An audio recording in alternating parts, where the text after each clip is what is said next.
tremendous honor and a very personal one for me and my family. I would like to begin by thanking NNA.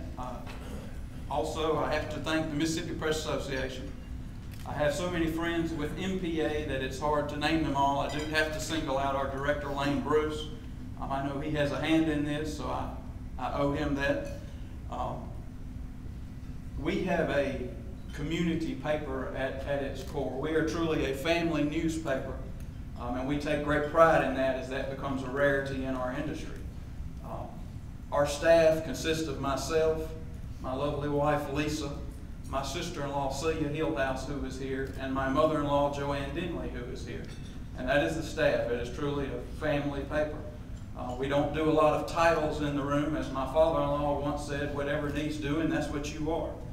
So that's kind of the way we operate. If you need to be the publisher right now, you're the publisher. If you need to be the inserter, you're the inserter. Whatever it requires, that's what you are, and that's what your title is, to take pride in it. Our paper is very active in the community. My family certainly has a hand in this award because everything I do is supported by them, and they certainly do equally as much as I do.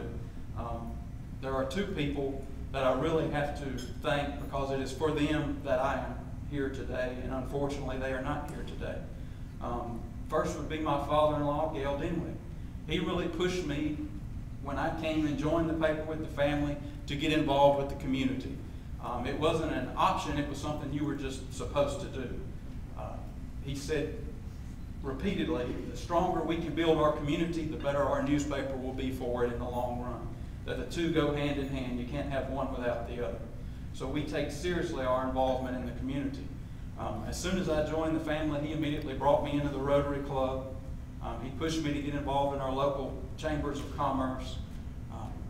I served a 2-year term as the president of our local chamber of commerce, and every monthly meeting when I was up giving my spiel about what we needed to do and what we should do, at the end I would open it up for questions, and my father-in-law was always right there in the front row raising his hand with the first question. He was very much an antagonist with me, but on the right side. He pushed me hard, and I always appreciated that because I learned so much from him, and his advice I take with me today. And will for a lifetime.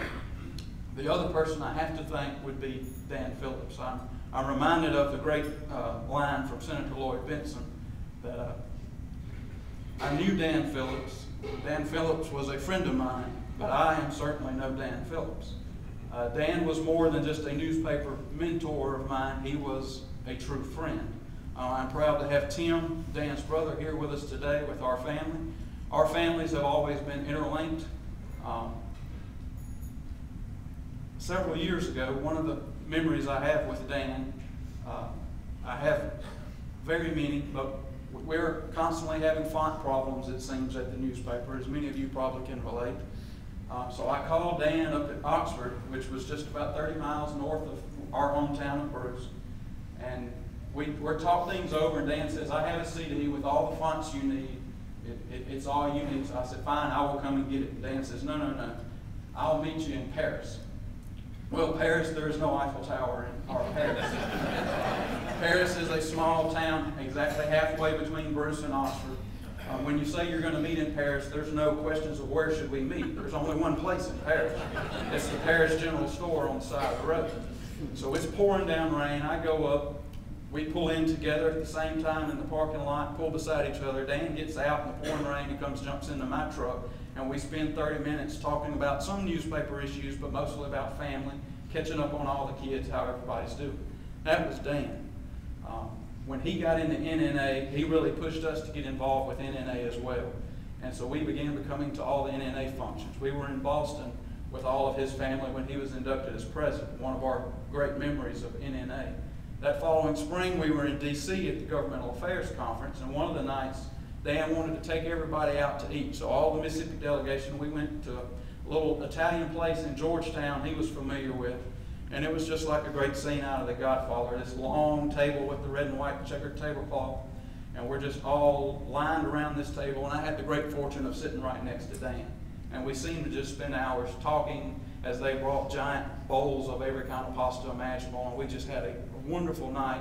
And since Dan's passing, that night has really stuck out in my memory as my one great night with Dan more than any other, because it just, as big as the room was, it seemed like it was just me and Dan sitting at that table all night long.